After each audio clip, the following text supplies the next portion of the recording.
Welcome back. It's Denise Roberts reporting on week 5 of the 12-week transformational journey that 5 women leaders are taking to their bigger self. Well, the topic this week was staying the course. Lori, who is a digital marketer, was sharing a story about one of her clients who had created a way to support teachers who in this pandemic are having to do everything digitally and are in some cases needing more help and support.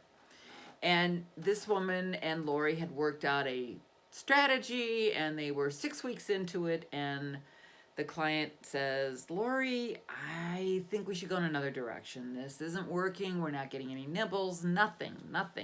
People, maybe they can't afford this. Maybe they won't pay for it themselves or whatever. Lori says, okay, I'm going to ask you to stay the course. We created a strategy. Let's stay on task. Let's not veer.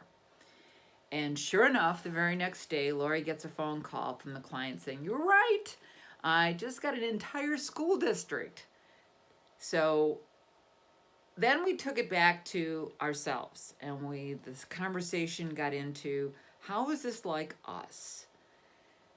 How, when we can see the bigger picture, we can see the possibility, we can see the benefit for a client, and they don't see it as quickly as we see it.